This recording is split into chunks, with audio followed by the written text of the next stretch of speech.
could plant-based milk be worse for autism and for autism moms than dairy? Let's dive into that and talk about why most of the plant milks that we are using when we're quitting dairy are actually making symptoms like tantrums, aggression, rigidity, behavioral issues, and even night peeing worse.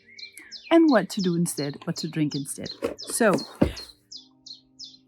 very recently, I started to wake up in the morning feeling super anxious in a way that it felt like my life was wrong, my life was messed up, and I felt insecure, I felt panicky, and there were no obvious reasons for me to feel that way, but it was to a point where I really didn't feel like any joy or anything was worth living for, which is pretty serious when there's nothing obviously wrong in your life and your life is supposed to be wonderful. And I thought, what is it that I've been drinking recently that I have not been including in my diet for a while? The answer is soy milk. And soy milk causes anxiety. I'm going to talk to you about why and why almond milk and cashew milk is not even much better for autism and for autism moms who are dealing with tendency for anxiety or depression or agitation or aggression or anger or behavioral issues in general or ADHD. Many of us moms have similar issues because we are also, many of us, neurodivergent. So what's the problem with soy milk? Well, first of all, it's not that much better than dairy. It does have the same issue with proteins being really hard to break down, but today I want to focus on the behavioral aspect of things. And with soy milk, the biggest problem is the glutamates. Soy milk is really high in glutamates, and it's a neurotoxin. So glutamates affects children and mothers in a way that it exacerbate agitation, anxiety, aggression, and anger. So when I was feeling anxious, it's because I have a problem converting glutamates to GABA. So GABA is a calming neurotransmitter where you feel okay, you feel calm, you feel tranquil. Many of the children and the moms in autism families have problems with this. And so adding more glutamates into the mix isn't going to make things better. Quite the opposite. So another thing with the soy milk is that it's high in copper. Copper has the same effect. It has an increasing, like it's exacerbating anxiety and it's exacerbating anger and even violent behavior. And many of the children on the spectrum and their moms already have high copper issues. So the copper to zinc ratio is often skewed. So there's too much copper in the system. You can help that somewhat by adding in zinc, but you got to be really careful because if you dump copper too quickly, it takes the body a while to replenish low zinc levels, much longer than it does to accumulate copper. So if you dump copper too quickly, you can get exacerbation of symptoms, even to the point where you can run into psychosis-like symptoms, and that's bad. So yeah, it's high in glutamates and it's high in copper. So what about the nut milks? Well, what about the almond milks, the organic almond milk, or the almond flour that we use for everything? We use it in lattes, we use it in porridge. But the problem with these nut milks, like almond, is that they are actually also really high in copper. We already talked about what the problem is with that. So that affects behavior as well.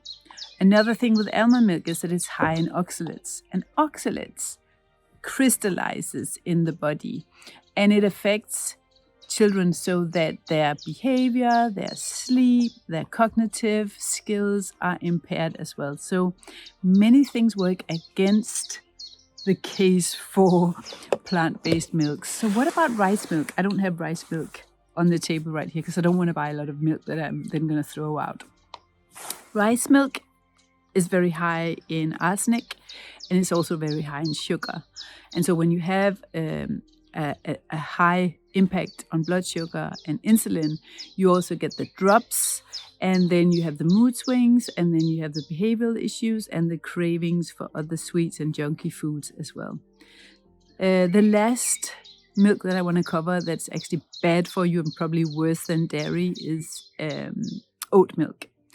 So this day and age, there are no real gluten-free oats available because they're being processed near or in facilities where oat is being processed as well. So there will be traces of oat in the gluten-free oat milk and oat flour and oats in general. At least that's what I'm being told by the experts that I'm following. Most oat milk is also really high sugar content, carb content, and so it will impact the blood sugar. And as long as you have unstable blood sugar levels, you actually have an increase in the negative effect of glutamates as well. So we want to make sure that we don't drink things that affect the blood sugar in a negative way if we want to regulate the tantrums and the rigidity and the anger, the aggression, and the behavioral issues as well. So why is dairy then not an alternative? Because we wanted to get away from dairy originally. That was our point. And what can we drink instead? So dairy is a problem because dairy has got casein in it. And casein is very hard to break down.